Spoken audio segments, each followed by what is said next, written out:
Nós aqui da Sociedade de Estudos Espíritas Fraternidade Japão estamos iniciando mais um estudo e quando a gente fala Sociedade de Estudos aqui do Japão, é para abraçar também todos os corações de todo mundo que estejam em sintonia com os nossos estudos, que tenham esse interesse de compartilhar junto conosco nossas reflexões. O estudo de hoje é o Livro dos Espíritos. Nós vamos reiniciar o nosso estudo pelo item 15º da introdução. E eu já aproveito aqui, então, para compartilhar com vocês o texto. Acredito que já está sendo visualizado. Nunca é demais lembrar que Kardec, como a gente pode ver aqui, na obra original, ele não colocou a temática dos itens, né? O Herculano faz isso na sua tradução. Ele coloca uma temática, e eu acho interessante essa ideia, porque nos dá a ideia do que vai ser discutido. No caso aqui, a loucura e suas causas. Nós não elegemos uma única tradução, porque a gente sempre está olhando várias traduções, fazendo comparações. Nós sabemos a dificuldade que é de traduzir uma obra, então a gente aproveita e pega, né, o trabalho de vários autores. A gente está aqui com a tradução do Evandro Nuleto, essa que está na tela, e a gente vai seguindo por ela. Caso algum de vocês tenha anotado alguma palavra, alguma frase que soe estranha, a gente recorre ao original.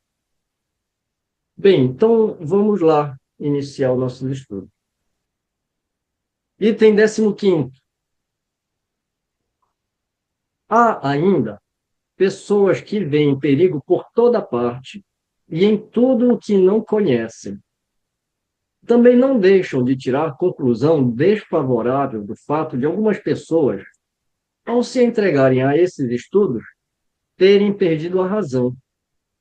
Como é que homens sensatos podem ver nisto uma objeção séria? Não se dá o mesmo com todas as preocupações intelectuais sobre um cérebro fraco? Quem conhece o número de loucos e maníacos que os estudos matemáticos, médicos, musicais, filosóficos e outros já produziram? E devemos, por isso, banir de tais estudos? Que prova isso? Nos trabalhos corpóreos, estropiam-se os braços e as pernas, que são os instrumentos da ação material. Nos trabalhos da inteligência, estropia-se o cérebro, que é instrumento do pensamento. Mas, por se ter quebrado um instrumento, não se segue que o mesmo tenha acontecido ao espírito.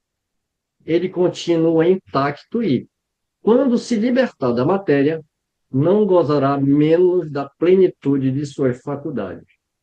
É, no seu gênero, como homem, um Marte do trabalho. Muitos falaram, à época que o Espiritismo surgiu, que o Espiritismo seria a causa de loucura, uma forma de atacar o Espiritismo. E nesse parágrafo aqui, Kardec ele já traz uma ideia de que a loucura ela não é produzida por causa do Espiritismo. Ela é produzida em qualquer área, por causa de distúrbios normais do cérebro, né? A pessoa pode, e como ele fala, outras áreas de estudos e da ciência pode provocar uma loucura, e nem por isso se ataca essas ciências, essas temáticas, né? Agora, o que é interessante é que ele se refere ao espírito. O espírito não sofre. Quem está sofrendo é o corpo físico. Lembrando que Kardec ele fez essa experiência de evocar o espírito de uma pessoa que tinha um problema mental. Eu acredito que vocês lembram desse artigo que está na Revista Espírita. Depois eu deixo na descrição o ano e a referência desse artigo, para depois a gente ler, né, com mais cuidado.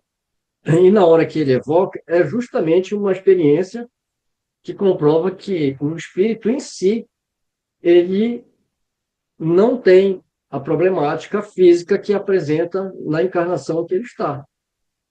Que a dificuldade que ele tem é inerente à prova que ele veio passar a suportar. Todas as grandes preocupações do espírito podem ocasionar a loucura. As ciências, as artes e até a religião se fornecem contingentes. A loucura tem como causa primeira uma predisposição orgânica do cérebro, que o torna mais ou menos acessível a certas impressões. Dada a predisposição para a loucura, esta tomará o caráter da preocupação principal, transformando-se então em ideia fixa. Essa ideia fixa tanto poderá ser a dos espíritos, naqueles que com eles se ocupam, como a de Deus, dos anjos, do diabo, da fortuna, do poder, de uma arte, de uma ciência, da maternidade, de um sistema político ou social. É provável que o louco religioso ter-se-ia tornado um louco espírita, se o espiritismo tivesse sido a sua preocupação dominante, como é provável que o louco espírita se tornasse um louco religioso sob outra forma, conforme as circunstâncias. Então, bem acertado nessas colocações do Kardec, bem racional, porque a própria igreja, no caso, a religião, né? Não a igreja, a própria religião, quando uma pessoa que é muito religiosa, que está muito ligada àqueles dogmas de pecado, de castigo, de céu, de inferno, quando ela comete um erro e ela se preocupa muito com essa condição e ela se culpa muito, isso também pode virar uma loucura. E o problema, então, é a igreja? Não. E assim como se dá em todas as outras áreas. Muito bem colocado aqui por Kardec, né, fazendo essas observações. São muito justas, na verdade, né? Muito racionais. Digo, pois, que o Espiritismo não tem nenhum privilégio a esse respeito. Vou, porém, mais longe. Digo que, bem compreendido, ele é um preservador contra a loucura. Isso é verdade. Em outra ocasião, nós conversamos bastante já sobre isso, que o Espiritismo, quando ele vai tratar das causas que nós estamos passando, seja uma causa física, através de uma doença, seja uma dor moral, através de um erro, ou uma dor de perder um parente, enfim, todas as ocasiões que nós enfrentamos na vida, o Espiritismo nos mostra que, como espíritos imortais, nós estamos aqui, através das reencarnações, nos preparando, enfrentando essas situações, para trabalhar em nós a moral, trabalhar em nós a nossa inteligência. E o Espiritismo ele vai trazer essa lógica, começando pelos atributos de Deus. A gente sempre fala sobre isso, né? Porque se o Deus que o Espiritismo nos traz, sendo justo e bom, o que acontece na nossa vida não pode haver uma injustiça. Partindo desse raciocínio, a gente então vai descobrir qual é a causa que nós estamos passando. E as respostas estão todas dentro do. Todas entre aspas, né?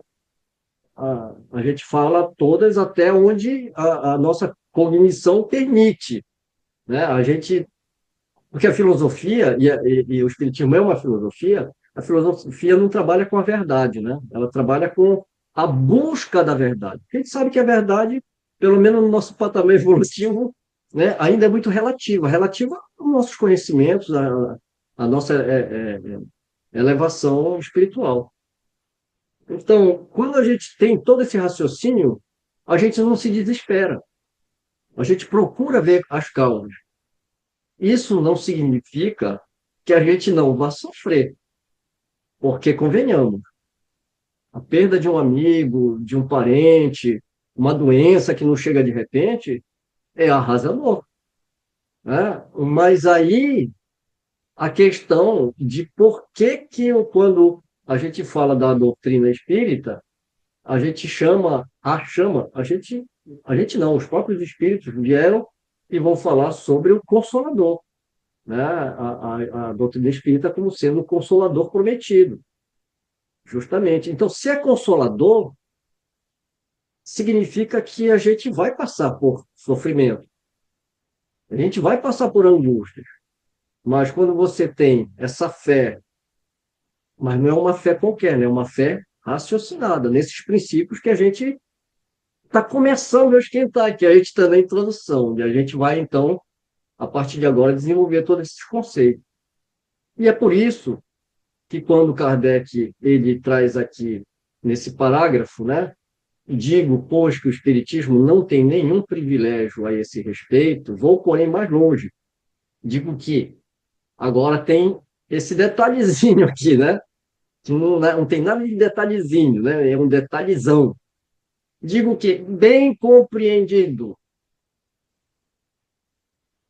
ele é um preservador contra a loucura, porque às vezes a gente acha que compreendeu o Espiritismo, mas ainda não compreendeu, né? Então, no livro dos Médiuns, Kardec fala a respeito de como se estuda uma ciência, com seriedade e com os princípios dessa ciência. E o Espiritismo não é diferente. Então, nós temos que procurar o conhecimento dentro das obras de Kardec, porque aqui está a base. É a nossa base para poder julgar tudo que está fora dela. Porque há coisas boas, mas tem coisas também que às vezes vêm para confundir a gente. E você só se confunde se você não tem essa base. E essa introdução está nos preparando para que a gente adentre agora nos capítulos que a gente vai começar a seguir, dentro desses 4 livros que ele divide o livro dos Espíritos, e que cada livro vai dar a base para mais 4 obras, fora os opúsculos, né? Entre as causas mais comuns de superexcitação cerebral, devemos contar as decepções, os infortúnios, as afeições contrariadas, que são, ao mesmo tempo, as causas mais frequentes de suicídio. Ora, o verdadeiro espírita vê as coisas deste mundo de um ponto de vista tão elevado. Elas lhe parecem tão pequenas, tão mesquinhas, diante do futuro que o aguarda. Para ele, a vida é tão curta, tão fugaz, que, aos seus olhos, as tribulações não passam de incidentes desagradáveis de uma viagem. Aquilo que em outra pessoa produziria violenta emoção, pouco o afeta. Ele sabe, além disso, que os desgostos da vida são provas que servem ao seu adiantamento se as sofrer sem murmurar, porque será recompensado conforme a coragem com que as houver suportado. Suas convicções lhe dão, pois, uma resignação que o preserva do desespero e, por conseguinte, de uma causa incessante de loucura e suicídio. Ele sabe, além disso, pelo espetáculo que as comunicações com os espíritos lhe proporcionam, qual a sorte dos que voluntariamente abreviam seus dias. E esse quadro é suficiente para fazê-lo refletir. Sabe também que o número dos que têm sido detidos à beira desse funesto despenhadeiro é considerável. Este é um dos resultados do Espiritismo. Que os incrédulos riam quanto queiram. Eu lhes desejo as consolações que ele proporciona a todos os que se deram ao trabalho de lhe sondar as misteriosas profundezas. Esse texto me lembrou bem a personalidade de Santo Agostinho, que ele dizia que o homem é uma alma doente, certo? Em busca da cura. E eu digo que é exatamente isso. Nós, como seres imperfeitos, somos doentes de alma, em busca da cura, em busca da perfeição. Eu acho que é exatamente isso. Para contrabalancear o pensamento de São Santo Agostinho, vou trazer uma que não é santa, mas é uma poetisa, Adélia Prado. Ela fala sempre que é mais fácil a gente ser feliz do que infeliz. Que ela fala que normalmente nós temos uma vida pela situação, agora pegando a ideia do espiritismo, né? Que casa muito com a ideia dessa fala dela. Se a gente sabe que a gente está num processo evolutivo, que a gente está num plano ainda de provas e expiações, a gente sabe que a nossa vida não é uma vida completamente feliz ainda, é uma etapa, né? Então ela fala que ter tristezas é mais natural do que ter a felicidade. Então, se é uma coisa natural, você aceita e procura ser feliz. Entende? Muito legal, Não é a gostei. mesma ideia do espiritismo, né? A Uhum. resignação tem aquela oração que eu sempre lembro dessa oração, é a oração da serenidade, né? Que fala, né? Me dê forças para suportar as coisas que eu não posso mudar, coragem para mudar as que eu posso mudar e discernimento para diferenciar uma coisa da outra. Porque às vezes a gente quer mudar o que não dá para mudar e a gente aceita o que a gente pode mudar. Aí entra a ideia que eu lembrei da Adélia Prado, que esses dias eu estava lendo algumas coisas dela, e ela fala exatamente isso, né? Eu falei, olha, muito parecido com o pensamento espírita, né? Então, o esforço que ele tem que fazer é para ser feliz. Porque mesmo as coisas que a gente não acha que são tão boas na nossa vida, se a gente souber enfrentá-las com resignação, agora, com a razão que o Espiritismo nos dá.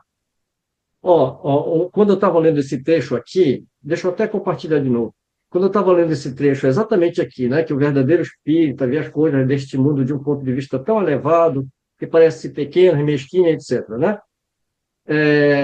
E aqui ela fala: suas convicções lhe dão, pois, uma resignação que o preserva do desespero, e, por conseguinte, de uma casa incessante de loucura e suicídio.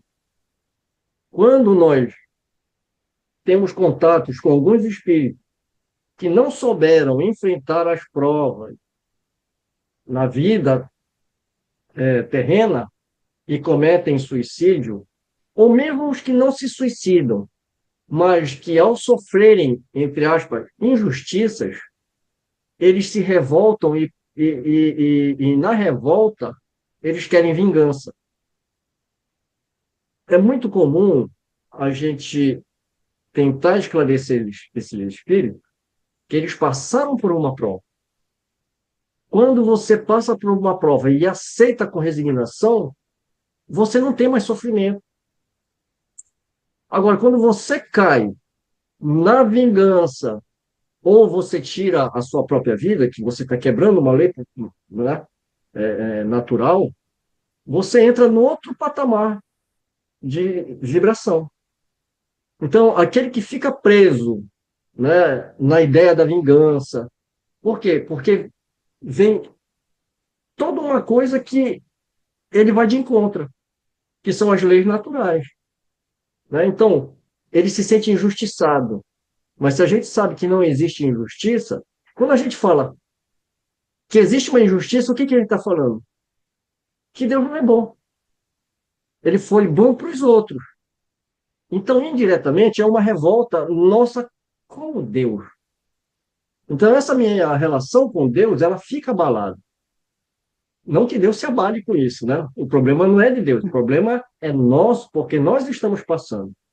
Então, quer dizer, isso já não é o suficiente para nos tirar de uma loucura física e na erraticidade depois da desencarnação.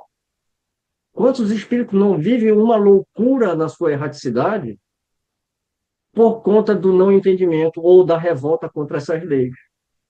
Então, ele não esclarece só encarnados, né? Mas ele te prepara para uma vida futura. E Jesus está falando o tempo todo sobre esse mundo futuro. Como é que a gente vai para esse mundo futuro? Né? E a gente vai explorar também isso no Evangelho segundo o Espiritismo, essas passagens, né? Que ele está falando como é que a gente vai alcançar essa vida futura. Então, ele vai falar sobre várias formas de você se adequar para essa vida futura, né? Mas a vida futura, na verdade, ela já começa aqui, né? E como é que a gente vai se comportar mediante as coisas que acontecem na nossa vida? Tem uma E a coisa aí, gente né? se. O Espiritismo é uma filosofia que trata do espírito, ou seja, é uma psicologia, tanto uma psicologia do ser encarnado como do ser desencarnado. Ou seja, a nossa psique vai se desenvolvendo, a nossa alma vai se desenvolvendo com isso. É isso. Eu lembro sempre do título da Revista Espírita, né?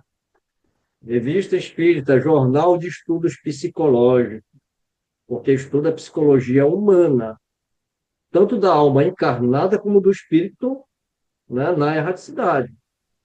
Porque nós levamos, né, conosco, porque nós somos uma individualidade. Então, uma reunião mediúnica também está trabalhando, né, com a individualidade que está presa ainda naquela personalidade, né? Na revolta, no ódio, no egoísmo e por aí vai, né? Então, tem uma frase que eu lembro, quando eu era menino, tinha, tem uma frase que eu, desde menino que eu escutava, eduquem as crianças para não punir os homens. Né? E aqui no Espiritismo é a mesma coisa, eduquem os encarnados para depois a gente não ter que educá-los, né, numa reunião mediúnica. Mais ou menos a mesma coisa, né? Então, o entendimento do Espiritismo, como Kardec está colocando aqui, tem um papel de suma importância. Mas de que Espiritismo nós estamos falando? Desse aqui, ó. Do Espiritismo bem compreendido. Entre as causas de loucura, devemos ainda incluir o pavor, sendo que o medo do diabo já desequilibrou mais de um cérebro. Sabe-se lá o número de vítimas que ele não tem feito ao abalar imaginações fracas com esse quadro, que cada vez se esforçam por tornar mais assustador com terríveis detalhes. O diabo, dizem, só amedronta criancinhas. É um freio para torná-las ajuizadas. Sim, como o bicho-papão e o lobisomem. Contudo, quando não tem mais medo dele, tornam-se piores do que antes. E para chegar-se a tão belo resultado, não se leva em conta o número de epilepsias causadas pelo abalo de cérebros delicados. Bem frágil seria a religião se, por falta de temor, sua força pudesse ficar comprometida. Felizmente não é assim. Ela dispõe de outros meios para agir sobre as almas. O Espiritismo lhe fornece os mais eficazes e mais sérios, desde que ela os saiba aproveitar. Ele mostra a realidade das coisas e, com isso, neutraliza os efeitos funestos de um temor exagerado. Eu queria voltar do espiritismo bem compreendido, porque não basta estudar uma única vez, uma única leitura, que você pega só a superfície. Na verdade, o estudo tem que ser sistemático, ou seja, o estudo deve começar e ir até o fim dos nossos dias. Na verdade, cada leitura que você faz, a tua compreensão muda, a tua compreensão se aprofunda daquele texto. Então, com isso, você vai compreendendo cada vez melhor. Eu acho que é esse que é o grande sentido. Eu vou compartilhar uma ideia que a gente tem, eu já falei algumas vezes aqui, mas às vezes pode soar estranho, né? Até por conta do que é o espiritismo verdadeiro. Kardec, ele sempre trabalhou com a teoria e em seguida com a prática. E o que eu sempre falo é que seria muito importante que os espíritas eles tivessem todo a prática no sentido da reunião mediúnica. Mas por que que às vezes isso soa estranho quando a gente fala? Porque muitas vezes as pessoas têm na cabeça que para participar de uma reunião mediúnica, ela tem que estar ligada a uma casa espírita. E que tem que ser no compartimento adequado para isso. E nas obras literárias que eu falo das psicografias, né, tem um livro do André Luiz chamado Desobsessão. Lá ele vai falar, inclusive, a cor da lâmpada e a voltagem da mesma para se colocar no teto de uma sala de reunião mediúnica, que não tem fundamento em absolutamente nada. A justificativa é que é por causa do perispírito, enfim, perispírito não, do ectoplasma, que não tem fundamento científico nenhum, nem filosófico. Aliás, filosófico até pode ter, só que a filosofia ela requer uma comprovação, né, da ciência para a gente ter uma fé racional. Então, por que, que eu acho que é imprescindível? Justamente porque muitas coisas que a gente lê aqui, a gente dialoga com os espíritos numa reunião mediúnica. Mas a gente não dialoga só com sofredores. E o trabalho mediúnico ele não é só de desobsessão. Eu diria que a maior parte do trabalho de uma reunião mediúnica é de instrução.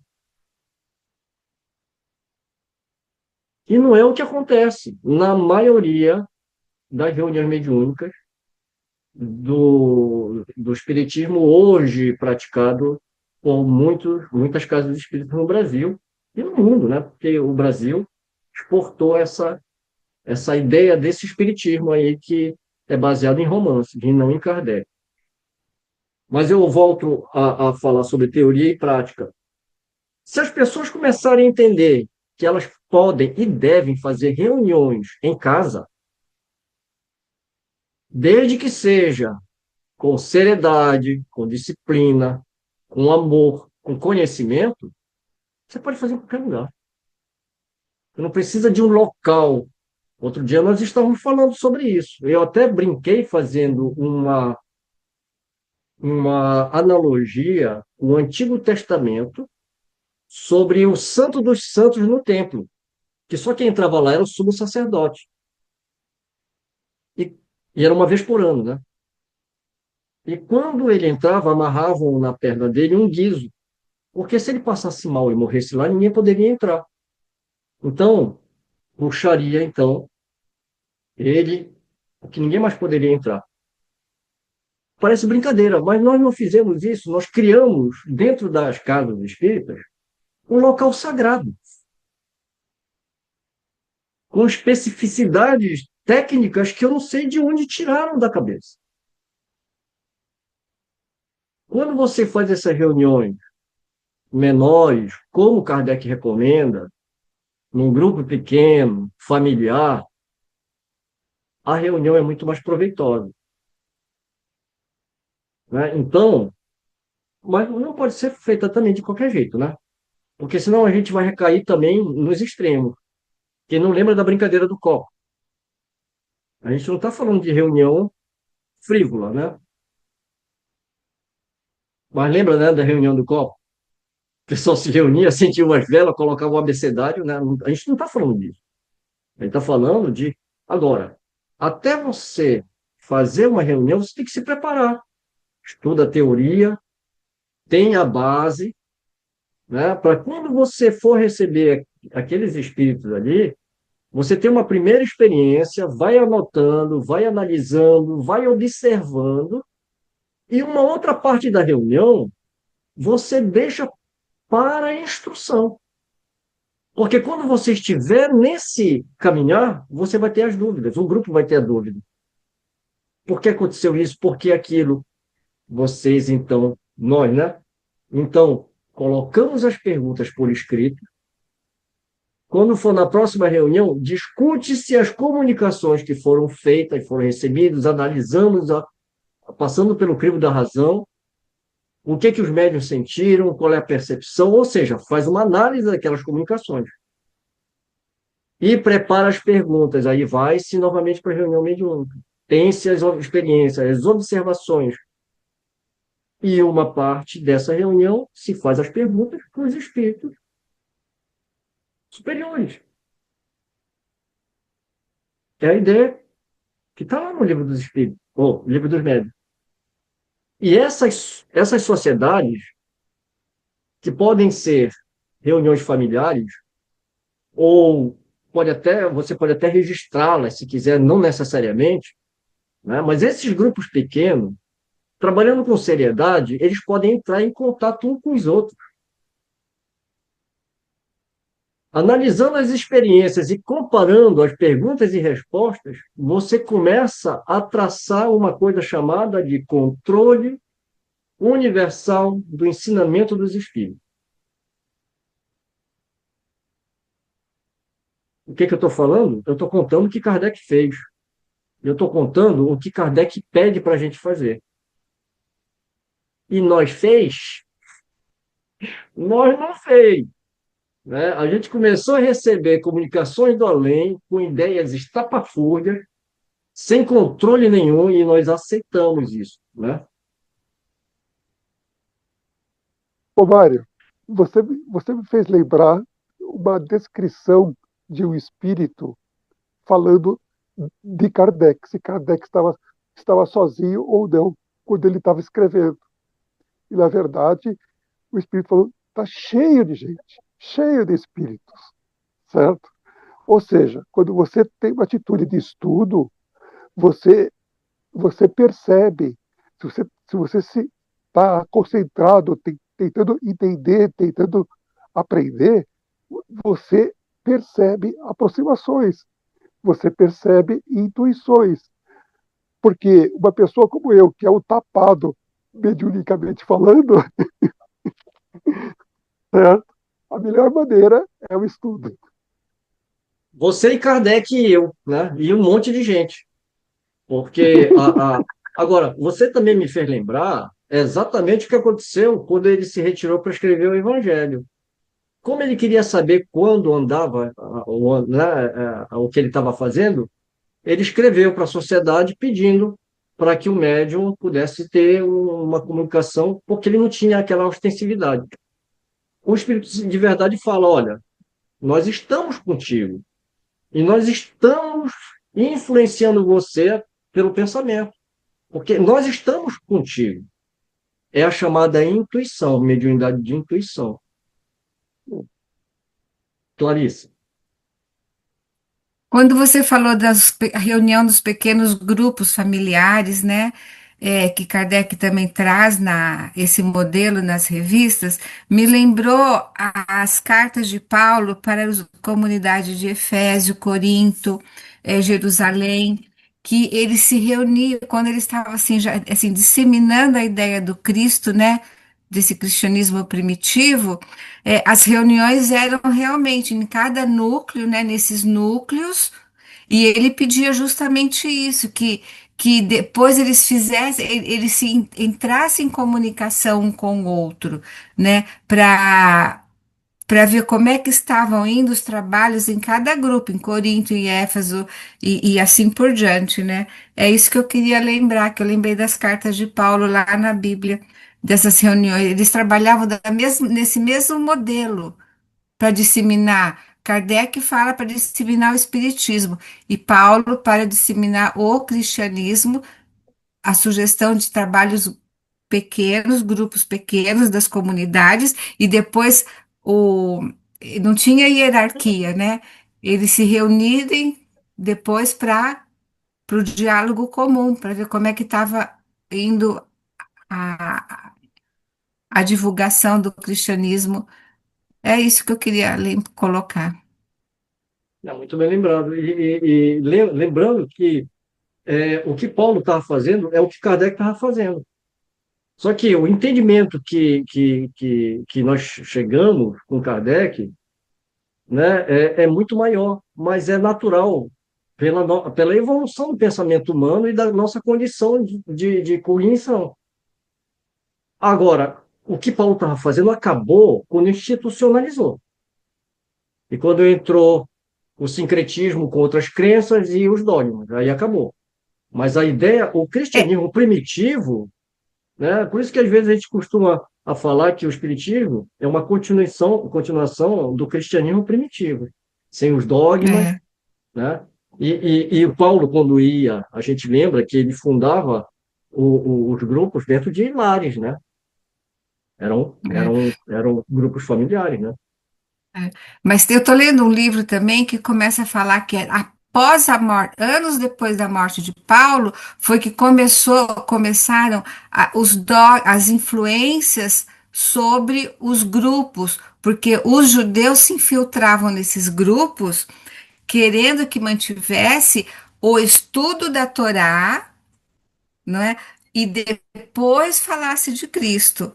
Então, as modificações começaram, acho que talvez uns 30 anos depois da morte de Paulo, que os judeus começaram a fazer essa infiltração, esse desvio da doutrina do cristianismo, né? Não sei se é doutrina cristianismo. Também é, né? É uma doutrina. Mas não aconteceu com Kardec. Kardec estava É, vivinho da exatamente. Silva ainda, né? E os médiuns, o que que os médiuns fizeram? Um foi fundar uma revista espírita, e era justamente o É, camarada que deu comunicação do Espírito da Verdade, por exemplo.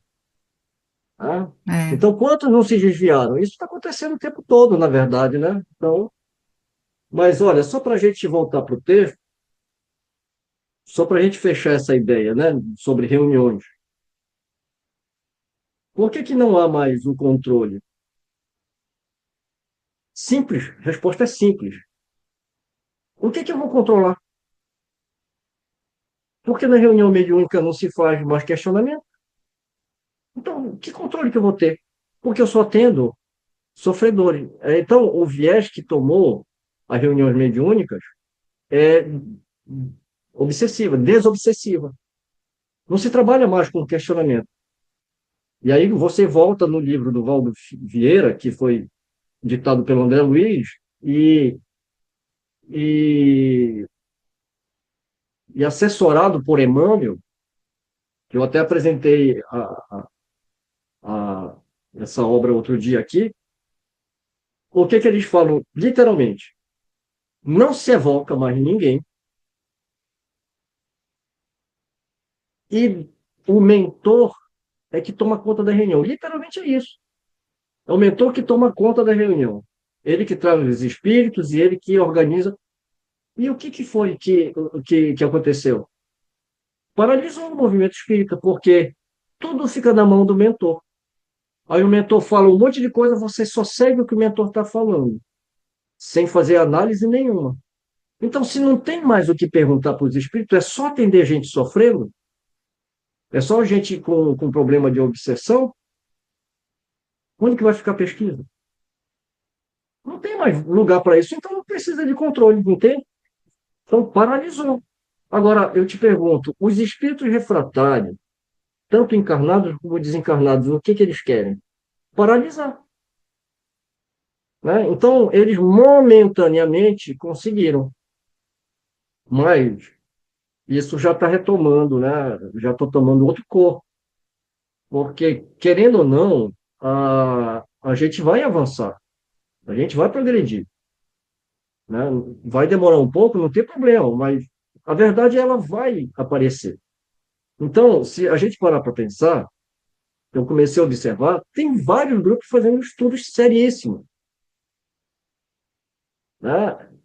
Ainda há um movimento que ainda não tem destaque ainda, mas tem muita gente trabalhando, né, em prol desse resgate da doutrina espírita.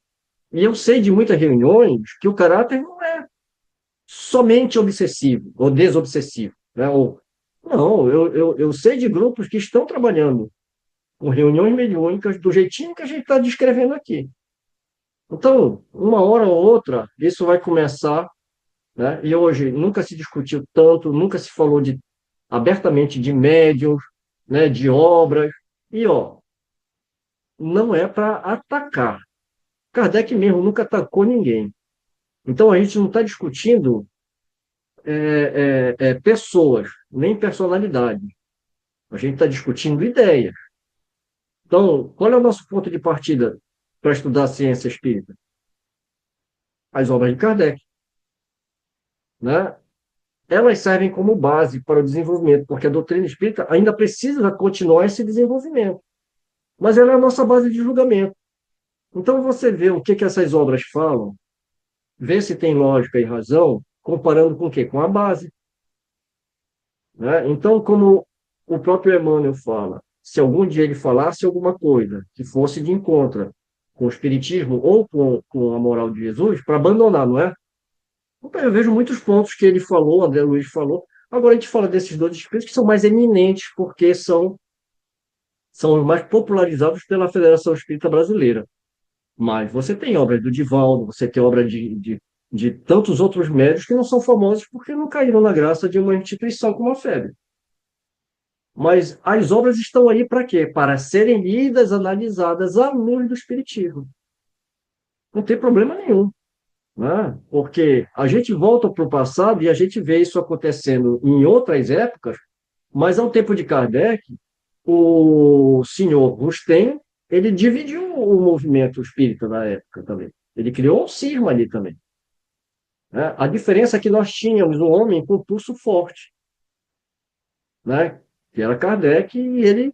Mas aquelas ideias foram disseminadas, né? E acabou, então, causando um pequeno cisma ali. Mas é isso, essas coisas aqui é para a gente analisar, para a gente pensar, né? Não é para a gente sair por aí criticando e falando à toa, não, para a gente passar pelo crivo da razão. Porque eu vou te falar, quando a gente começou a fazer os trabalhos mediúnicos pautados nesse estudo que a gente está fazendo, a gente começou a enxergar muitas coisas. Né? A gente fala de teoria e prática. É aquela coisa, você lê a teoria e vai para uma prática mediúnica do movimento, não bate as coisas, não bate. A começar pelos suicidas. As histórias que contam nessas obras não é o que a gente conversa aqui, pelo menos na nossa reunião mediúnica.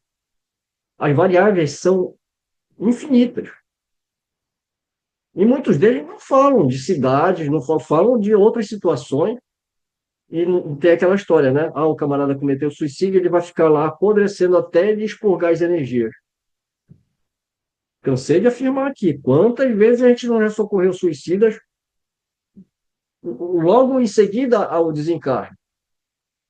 Né? Então, há muitas variáveis que você vai começar a perceber numa reunião mediúnica, mas de que reunião mediúnica ele está falando? Um estudo sério da doutrina. Que espiritismo a gente está estudando? Por isso que eu falo, voltando para o ponto que a gente iniciou a nossa fala e encerrando com ela. É imprescindível que nós não tenhamos só teoria. Nós, primeiro, nos fortaleçamos com a teoria, mas a prática é necessária. Poxa vida, quantas pessoas eu tenho que reunir? 10, 20, 15? Você pode fazer com 3 pessoas. Onde estiverem 2 ou mais reunidas em meu nome, lá eu estarei. Nós já fizemos reunião aqui com 2 pessoas, com 3 pessoas. Não importa. Então, agora, se você for falar isso, você já sabe o que acontece, né? Imagina, a gente falar que não tem mais necessidade de você ter uma casa espírita, você vai de encontro com o status quo que está aí, né? Mas a gente está preocupado com isso? Não, está preocupado com o nosso estudo, está preocupado em realmente a gente colocar a cabeça para funcionar, faz, meditar sobre o que a gente está estudando, fazer as nossas reflexões, né? E procurar um caminho mais adequado, que é o estudo dessas obras, né? Então, a gente pouco estuda Kardec. E a gente vê, como o Fernando falou, não é eu li uma vez o livro. Não é ler o livro, né? É uma vida inteira. A própria reunião mediúnica, ela vai tomando caráter diferente. As comunicações vão se diferenciando. A própria mediunidade, ela vai também se desenvolvendo. Quanto mais você afia, mais afiada fica, né, o instrumento. Vamos voltar lá para o texto?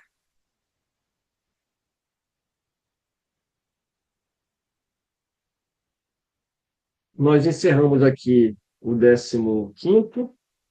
Nós vamos, então, agora para 16º, que tem como temática a teoria magnética e a do meio ambiente, que são objeções, né? Resta-nos examinar duas objeções únicas que realmente merecem esse nome, porque se baseiam em teorias racionais. Ambas admitem a realidade de todos os fenômenos materiais e morais, mas excluem a intervenção dos espíritos. Aqui ele vai começar com a primeira, né? Então, segundo a primeira dessas teorias, todas as manifestações atribuídas aos espíritos não seriam mais do que efeitos magnéticos. Os médiuns ficariam num estado que se poderia chamar de sonambulismo desperto, fenômeno do qual pode dar testemunho toda pessoa que estudou o magnetismo. Nesse estado, as faculdades intelectuais adquirem um desenvolvimento anormal. O círculo das percepções intuitivas se estende além dos limites da nossa concepção ordinária. Assim, o médium tiraria de si mesmo e, por efeito da sua lucidez, tudo o que diz e todas as noções que transmite, mesmo sobre as coisas que lhes sejam mais estranhas no seu estado normal. Não seremos nós quem conteste o poder do sonambulismo, cujos prodígios observamos, estudando todas as suas fases durante mais de 35 anos. Concordamos realmente em que muitas manifestações espíritas podem ser explicadas por esse meio. Contudo, uma observação atenta e prolongada mostra uma porção de fatos em que a intervenção do médium, a não ser como instrumento passivo, é materialmente impossível. Aos que partilham dessa opinião, diremos, como aos outros: vede e observai, porque seguramente ainda não vistes tudo. Em seguida, opor-lhes-emos duas considerações tiradas de sua própria doutrina. De onde veio a teoria espírita? É um sistema imaginado por alguns homens para explicar os fatos? De modo algum. Quem então a revelou? Precisamente esses mesmos médiuns cuja lucidez exaltais. Se, pois, essa lucidez é tal como a supondes, por que teriam eles atribuído aos espíritos o que hauriam em si mesmos? Como teriam dado essas informações tão precisas, tão lógicas e tão sublimes sobre a natureza dessas inteligências extra-humanas? De duas coisas, uma: ou eles são lúcidos, ou não são. Se o são, e se temos confiança em sua veracidade, não poderíamos, para sermos coerentes, admitir que não estejam com a verdade. Em segundo lugar, se todos os fenômenos tivessem sua fonte no médium, seriam idênticos no mesmo indivíduo, e não se veria a mesma pessoa usar de uma linguagem heterogênea, nem exprimir alternadamente as coisas mais contraditórias. Essa falta de unidade nas manifestações obtidas pelo médium prova a diversidade das fontes. Se, pois, não podemos encontrá-las todas no médium, é preciso que as procuremos fora dele. Kardec está falando aqui com muita autoridade, porque ele mesmo, tendo estudado o magnetismo por mais de 35 anos, ou durante 35 anos, nós lembramos que quando os fenômenos das mesas girantes foram apresentados a ele falou que ele não ia se ocupar desses fenômenos. Exatamente pela própria objeção que ele levantou aqui, né? Por quê? Porque ele sabe que o magnetismo é capaz de produzir efeito e provavelmente aquelas pessoas estariam achando que haveria algo além daquilo. E ele, imagina uma mesa responder. Desde quando uma mesa agora tem músculo, né, para se movimentar e cérebro para pensar? Mas aqui no texto ele fala, faltava o quê? Observações mais cuidadosas. E não foi o que o mesmo fez? Não foi o que o Kardec fez? Né? Então, foi exatamente o que Kardec fez. Vede e observai, porque seguramente ainda não existe estudo. Kardec está falando, né, de causa própria aqui. Porque quando ele foi fazer as observações, ele detectou, então, que ali haveria uma inteligência que não seria, né, que seria. Aliás, o próprio fenômeno, como ele fala, o próprio fenômeno se identificou, né? Que seriam almas, né? Espíritos de homens que já viveram na Terra. E aqui ele continua. Segundo outra opinião, o médium é a fonte das manifestações, mas em vez de extraí-las de si mesmo, como pretendem os partidários da teoria sonambúlica, ele as colhe do meio ambiente. O médium seria, então, uma espécie de espelho a refletir todas as ideias, todos os pensamentos e todos os conhecimentos das pessoas que o cercam. Não diria que não fosse conhecido, pelo menos de algumas delas. Perdão, nada diria que não fosse conhecido, pelo menos de algumas delas. Não se pode negar, e isto constitui mesmo o princípio da doutrina, a influência que os assistentes exercem sobre a natureza das manifestações. No entanto, essa influência é bem diversa da que se supõe existir. E daí, a que o médium seja um eco do pensamento daqueles que o rodeiam, vai grande distância, visto que milhares de fatos demonstram terminantemente o contrário. Isto é um erro grave, que prova uma vez mais o perigo das conclusões prematuras. Como essas pessoas não podem negar a existência de um fenômeno que a ciência comum não consegue explicar, e não querendo admitir a presença dos espíritos, explicam-no a seu modo. A teoria que sustentam seria sedutora se pudesse abranger todos os fatos, mas não é isso que acontece. Quando se lhes demonstra até a evidência que certas comunicações do médium são completamente estranhas aos pensamentos, aos conhecimentos e às próprias opiniões dos assistentes, que essas comunicações frequentemente são espontâneas e contradizem todas as ideias preconcebidas. Elas não se deixam vencer tão facilmente. Respondem que a irradiação vai muito além do círculo imediato que nos cerca. O médium é o reflexo da humanidade inteira, de tal sorte que, se não aure as inspirações ao seu redor, ele as vai buscar fora, na cidade, no país, em todo o globo e mesmo em outras esferas. Não creio que se encontre nessa teoria uma explicação mais simples e mais provável que a do Espiritismo, pois ela pressupõe uma causa bem mais maravilhosa. Eu grifei isso aqui porque eu achei interessante a ironia aqui, né, de Kardec. Porque para você aceitar essa teoria aqui é muito mais complexa do que a própria ideia que o Espiritismo traz. A ideia de que seres que povoam os espaços e que, em contato permanente conosco, nos comunicam seus pensamentos, nada tem que choque mais a razão do que a suposição dessa irradiação universal, vinda de todos os pontos do universo, para se concentrar no cérebro de um indivíduo. Ainda uma vez, e este é um ponto fundamental sobre o qual nunca insistiremos bastante, a teoria sonambúlica e a que se poderia chamar refletiva foram imaginadas por alguns homens. São opiniões individuais criadas para explicar o fato. Ao passo que a doutrina dos espíritos não é de concepção humana. Foi ditada pelas próprias inteligências que se manifestam quando nela ninguém pensava e a opinião geral até mesmo a repelia.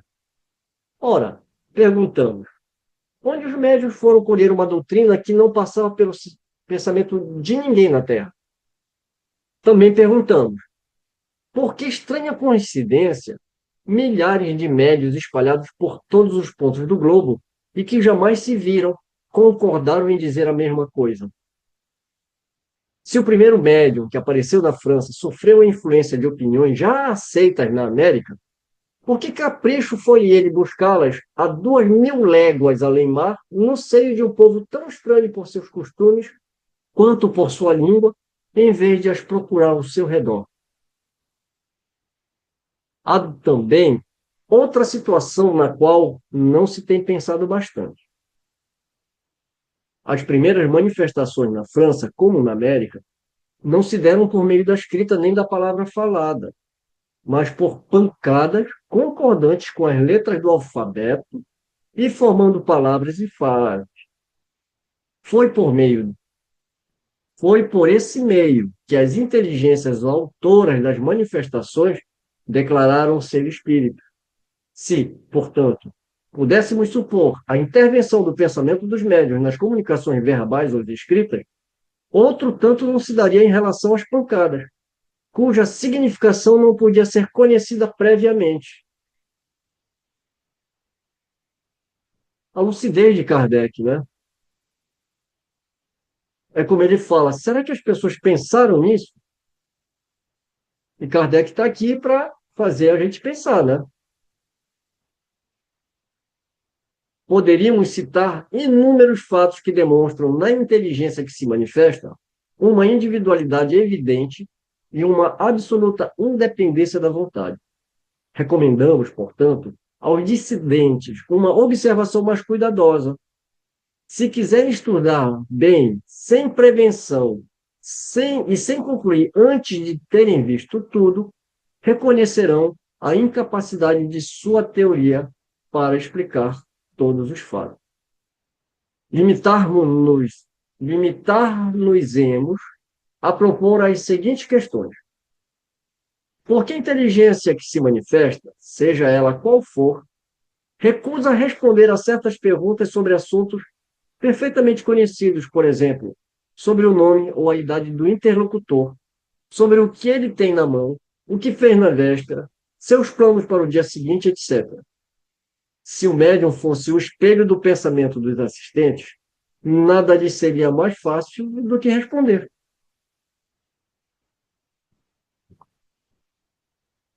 Ele está colocando aqui a vontade do espírito, né? Porque se fosse só uma ideia captada pela mente, ele poderia dar a resposta.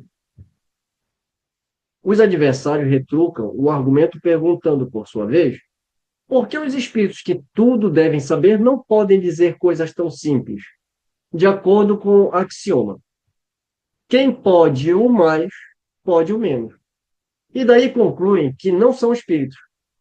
Se um ignorante ou um zombador, apresentando-se a uma douta assembleia, perguntasse, por exemplo, por que é dia em pleno meio-dia, seria crível que ela se desse ao incômodo de responder seriamente? E seria lógico concluir pelo silêncio ou pelas zombarias com que ela respondesse ao interpelante que seus membros não passam de tolos? Ora, é precisamente porque são superiores que os espíritos não respondem a questões inúteis e ridículas. Nem querem ir para a berlina. É por isso que se calam ou dizem que só se ocupam com coisas mais sérias. Perguntaremos, finalmente, por que os espíritos vêm e se vão, muitas vezes em dado momento, e por que, passado esse momento, não há pedidos nem súplicas que os façam voltar. Se o médium só agir por impulsão mental dos assistentes, é claro que, em tal circunstância, o concurso de todas as vontades reunidas deveriam estimular a sua clarividência.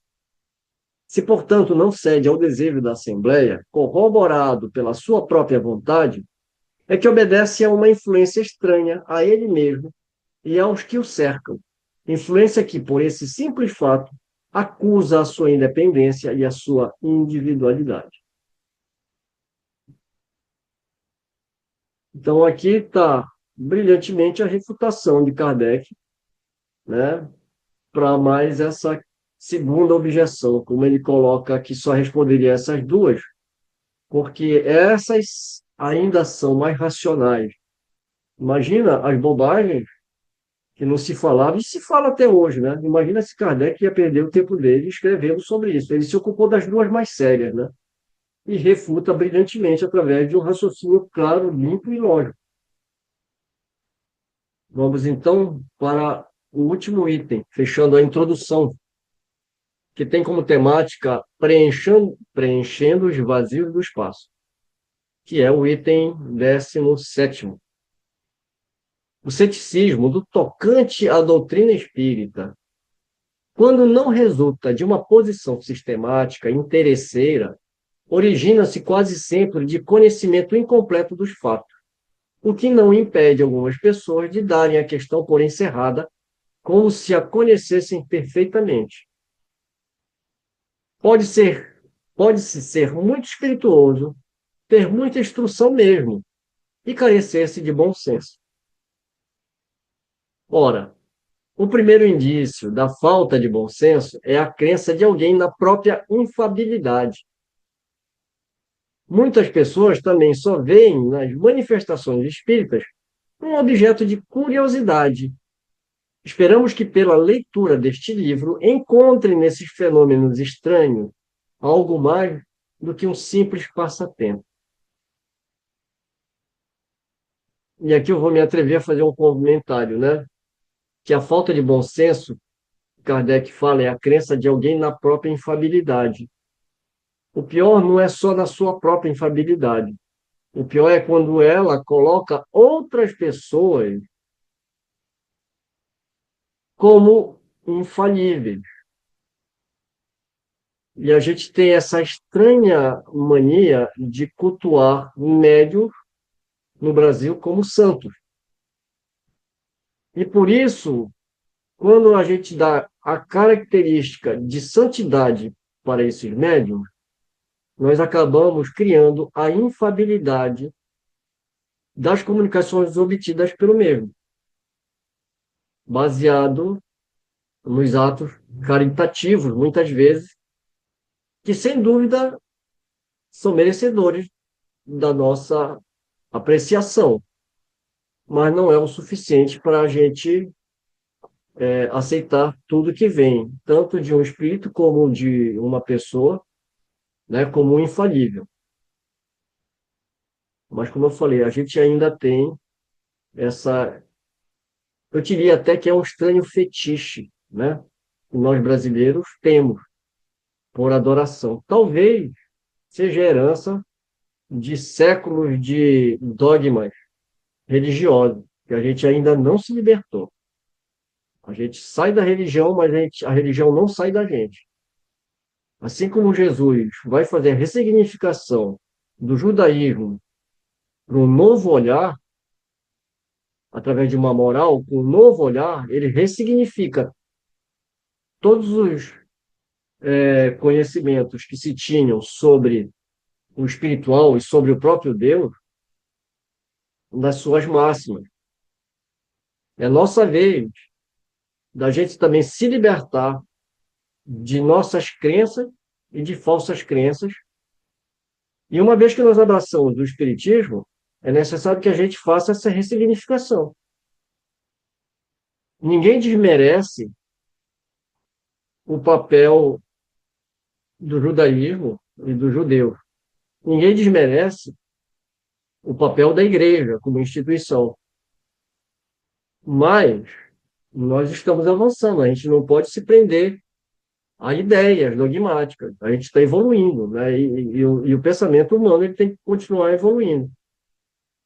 O problema é que ou a gente cai para o materialismo, por conta de tantas discussões em torno desse assunto, sem a gente chegar numa conclusão, e quando as pessoas procuram o espiritual, elas se deparam com tantos dogmas e com tantas ideias estapafúrdias, que a sua própria mente não pode mais aceitar porque já raciocinam,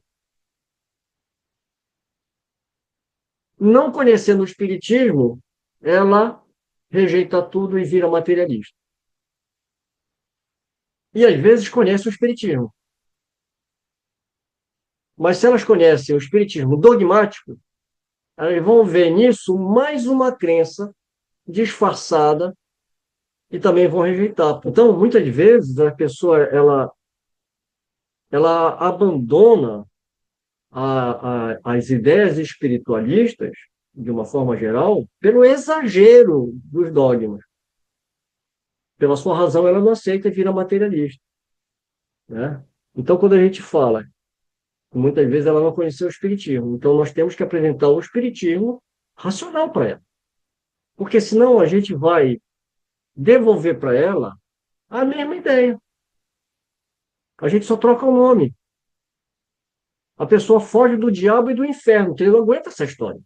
Aí a gente apresenta quem para ele? O umbral e o obsessor. Percebe? A gente só mudou de nome, a gente não ressignificou, né? A gente precisa mostrar o que é o consolador prometido. Não tem nada de consolador você falar que o filho da vizinha está no umbral por causa do suicídio que ele cometeu e vai ficar lá expurgando isso. Tem alguma coisa de consolador nisso?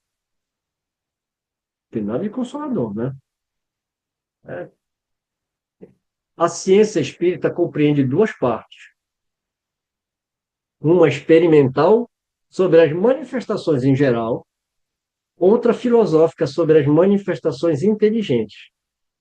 Aquele que observou apenas a primeira está na posição de quem só conhece a física pelas experiências recreativas, sem haver penetrado o âmago da ciência.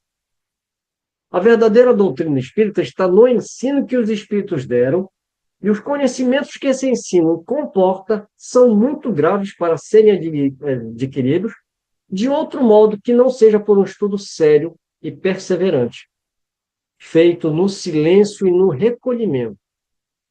Somente nessa condição se pode observar um número infinito de fatos e particularidades que escapam ao observador superficial e que permitem firmar uma opinião.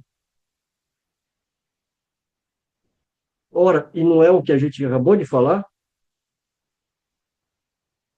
A necessidade, né, da gente ter a teoria, a gente ter a prática, e muito bela essa comparação, como ele fala, né? Aquele que observou a primeira, né, está na posição de quem conhece a física pelas experiências recreativas, sem haver penetrado o âmago da ciência. Se este livro não tivesse como resultado senão mostrar o lado sério da questão e provocar estudos nesse sentido, isso já seria muito. E nos sentiríamos felizes por haver sido escolhido para realizar uma obra sobre a qual, aliás, não pretendemos ter nenhum mérito pessoal, já que os princípios que encerra não são criação nossa. Seu mérito é, pois, inteiramente dos espíritos que o ditaram. Esperamos que ele tenha outro resultado, o de guiar os homens que desejam esclarecer-se, mostrando-lhes nestes estudos um fim grande e sublime, o do progresso individual e social, e o de lhes indicar o caminho a seguir para o alcançar. Concluamos com uma última consideração. Alguns astrônomos, sondando os espaços, encontraram na distribuição dos corpos celestes lacunas injustificáveis e em desacordo com as leis do conjunto. Suspeitaram que essas lacunas deviam estar preenchidas por globos que lhes tinham escapado à observação. De outro lado, observaram certos efeitos cuja causa lhes era desconhecida e disseram a si mesmos: ali deve ter um mundo, porque esta lacuna não pode existir, e esses efeitos hão de ter uma causa. Julgando, então, da causa pelo efeito, puderam calcular seus elementos e, mais tarde, os fatos vieram justificar suas previsões. E quantas coisas a ciência não trabalhou exatamente com isso, né? Sabia que havia um efeito, mas aquele efeito estava sendo provocado por algo que escapava. E vários princípios teóricos se tornaram, mais tarde, né, um postulado, porque conseguiram, comprovar na prática. O que faltava era conhecimento e observação. E aí ele pega esse exemplo da ciência material e coloca aqui: apliquemos esse mesmo raciocínio a outra ordem de ideias. Se observarmos a sequência ininterrupta dos seres, descobriremos que eles formam uma cadeia sem solução de continuidade, desde a matéria bruta até o homem mais inteligente. Mas, entre o homem e Deus, o alfa e o ômega de todas as coisas, que imensa lacuna. Seria racional pensar que terminem no homem os anéis dessa cadeia e que ele transponha sem transição a distância que o separa do infinito? A razão nos diz que entre o homem e Deus deve haver outros elos. Como disse os astrônomos que entre os mundos conhecidos devia haver outros mundos desconhecidos. Qual a filosofia que já preencheu essa lacuna? O Espiritismo nos mostra preenchida pelos seres de todas as categorias do mundo invisível, e esses seres nada mais são do que espíritos dos homens, que alcançaram os diferentes graus que levam à perfeição. Tudo então se liga, tudo se encadeia, desde o alfa até o ômega.